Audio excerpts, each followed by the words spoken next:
বিসমিল্লাহির রহমানির রহিম। আসসালামু আলাইকুম। হ্যালো গাইস, কেমন আছেন আপনারা? আশা করি অনেক অনেক ভালো আছেন যার যার জায়গায়।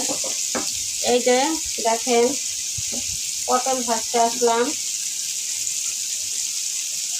এক এক দিন এক একভাবে ভাজি, একরকম খাবার খেতে আসলে কিন্তু ভালো লাগে না। মাত্রই দিলাম, আমি চুলার আঁচটা একটু কমিয়ে দিব। একটু কমিয়ে দিলে কি হয়, ভালো ভাজা হয়, চারিদিকে ভাজাটা ভালো হয়।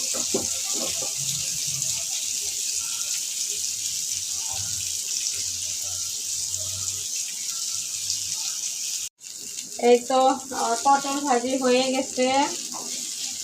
এখন আমি এটা উঠিয়ে নিব। উঠিয়ে নিয়ে তারপর দেখবেন কি করি আমি এই পটল ভাজিতে। এই পটল ভাজিকে আরো মজাদার করব। দেখেন গোপন রহস্যটা, এটা আমি বেরেস্তার মতো করে আমি ইয়ের উপরে দিয়ে দিব, পটল ভাজির উপরে দিয়ে দিব। পেঁয়াজটার মধ্যে একটু লবণ ছিটিয়ে দেব।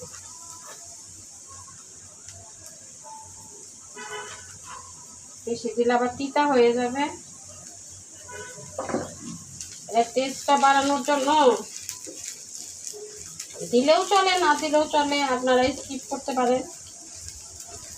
আসলে কি জানেন, যে কোনো জিনিস আপনি যদি একটু যত্ন সহকারে রান্না করেন, একটু পরিশ্রম করেন, একটু সময় বেশি দেন, মানে আমি কিন্তু এই যে পটল ভাজিটা শুধু করে রাখলে কিন্তু এতক্ষণ হয়ে যাইতো। এই যে পেঁয়াজ কাঁচামরিচ কুচি কুচি করে দিয়ে আমি ভাবতেছি, এতে কিন্তু আমার ডাবল সময় লাগতেছে, প্লাস আমার একটু খরচও বেশি হচ্ছে। কিন্তু খেতে গেলে মনে করেন যে ওইটা উসল হয়ে যাবে। যখন আপনার ভালো লাগবে খাবারটা খেতে, তখন কিন্তু আপনার কষ্টটা আর কষ্ট মনে হবে না।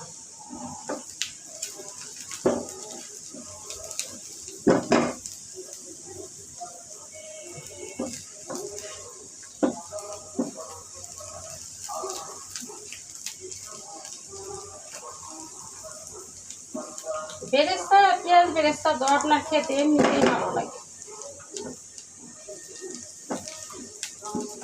তারপরেও আছে, আজকে কাতলা মাছ রান্না করলাম, পটল ভাজি করলাম, কালকে কালো জিরা ভাজছিলাম সেইগুলো আছে, ডাল আছে, একটু মাংস, মাংস নাই বাট মাংসের ঝোল আছে।